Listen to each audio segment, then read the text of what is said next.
Kalau misalnya suatu hari nanti iya, akankah kamu ikut dengan aku juga? Tidak. Halo semua, shalom dan damai sejahtera bagi kita semua. Sebagai seseorang yang pernah bekerja sama dengan Dr. Richard, maka izinkan saya untuk berpendapat mengenai perbincangan dalam video tersebut. Jikalau pendapat saya diterima dan direnungkan dalam hati, aku akan bersyukur kepada Bapa. Tapi jikalau pun tidak, aku akan tetap bersyukur karena Ia mengizinkan aku untuk membuat video ini. Kayaknya ini pertanyaan aku juga sih. Tapi ada banyak orang yang penasaran juga pasti. Ditanyain oleh banyak orang. Kabar-kabarnya Dr. Richard nih mau jadi mualaf ya? Gimana tuh? Beneran? Ditodong pertanyaan oleh istri. Jauh sebelum aku ngomong di media, aku kan juga sudah ngomong beberapa kali dengan kamu. Sudah menjadi bahan pembicaraan kita lah berdua. Ya, bahwa aku konsisten dari dulu. Pengen belajar, pengen tahu. Permasalahan iya atau tidak, itu menurutku bukan konsumsi publik untuk sekarang ini, dan aku tidak mencari uang dari sana. Banyak yang ngatain, wah katanya Dr. Richard mencari uang, mencari perhatian, mencari pamor dari sini. Kalau memang aku mencari pamor, mungkin sejak 2 tahun yang lalu, aku sudah login. Ya, aku sudah login dan aku bikin acara besar-besaran. Aku akan bikin acara besar-besaran. Ya, pasti akan banyak orang yang pengen datang juga untuk melihat ya. Tapi bukan itu tujuanku. Bukan itu tujuanku. Entah nanti ke depan itu akan kulakukan demi hal-hal yang mungkin pengen menginspirasi orang atau pengen apa ya. Kita nggak ada yang tahu ya tentang itu ya. Tapi sampai detik ini, aku tidak mencari uang atau aku tidak mencari rezeki dari hal tersebut. Aku mencari keyakinan. Dan aku berusaha belajar mencari keyakinan itu. Mencari apa yang kuinginkan. Dan aku sudah ngomong dengan kamu dari sebelum aku ngomong di media. Dan aku terus konsisten akan hal tersebut. Kamu nggak tanya gimana pendapat aku? Bagaimana pendapat kamu? Kamu setuju?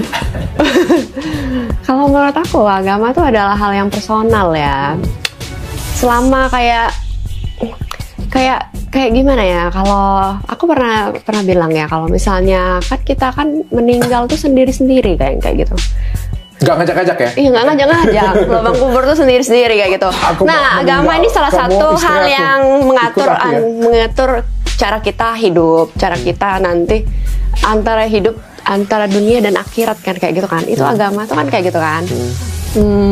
Jadi selama itu adalah hal yang kita nggak ngajak-ngajak orang kalau mau meninggal, ya udah personal aja kayak gitu.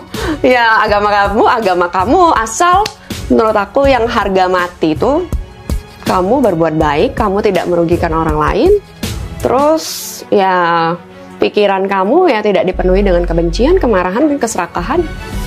Itu sih yang paling penting bagi aku. Agama terserah masing-masing kayak gitu.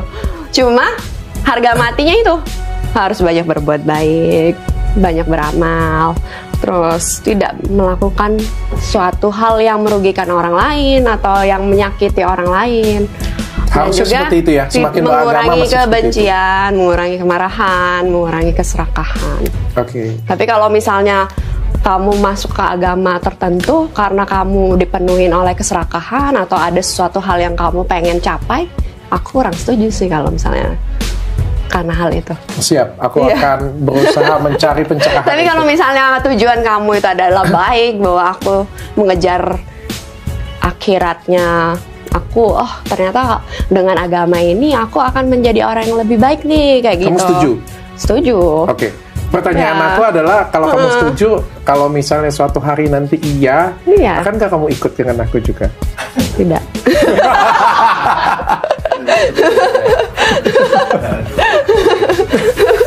Boleh nggak? Nggak. Belum. Aku juga orangnya bukan orang yang nanti kalau diputus di sini dia dihujat. Nanti dia dihujat. Aku melindungi dia. Jadi gini, aku bukan tipikal orang yang konvensional. Bagiku ini adalah keyakinan. Dan setiap orang tuh punya keyakinan tuh berbeda-beda. Yang kita kejar itu adalah akhirat, surga. Percuma kalian mengejar agama, keyakinan kalian, tapi sambil menunjuk orang lain, menyudutkan orang lain. Sampai dengan amarah, dengan kebencian. Nah, itu yang aku nggak mau sih. Mereka bilang, ini istrinya durhaka nih, nggak masuk surga. Itu durhaka termasuk ya? Iya, gara-gara suaminya masuk, dia harus ikut dong, katanya kayak gitu. Aku sekali lagi, ketika aku belajar dan mengambil keyakinan apapun, aku juga akan open ya. Jadi ya kalau misalnya orang terinspirasi dengan aku, melihat aku menjadi orang yang lebih baik, terus dia mau ikut dengan aku, ya boleh, monggo. Tapi kalau misalnya belum, aku berusaha jadi lebih baik lagi, supaya orang tersebut tuh bisa ikut dengan aku. Tapi kalau enggak, juga nggak apa-apa. Sekali lagi ya, kita mati nggak ngajak-ngajak. Mati lubang kubur sendiri-sendiri kan. Kecuali ada itu Raja Qing di Cina itu. Oh iya, ngajak-ngajak. Selirnya semua dikubur. Harus dikubur bareng. Kamu kan kalau mati kan kamu sendiri kan. Sekarang aku tanya dengan kamu, kalau misalnya aku mati, kamu mau nggak dikubur bareng aku? Nggak mau. Berbicara mengenai kekristenan bukanlah sekedar agama, tapi lebih daripada itu, kekristenan adalah kerajaan Allah dan juga relasi di dalam kerajaannya yang sempurna itu. Karena sejak semula pada penciptaan alam semesta dan manusia pertama, Tuhan tidak pernah menjanjikan agama tertentu yang harus dianut oleh Adam dan Hawa dan keturunannya di bumi ini. Tetapi, ketika Adam dan Hawa jatuh ke dalam dosa, dan mereka mengalami kematian akibat dari dosa itu, yang Tuhan janjikan adalah keturunan perempuan yang akan mengalahkan kematian itu, yang disebut sebagai Mesias.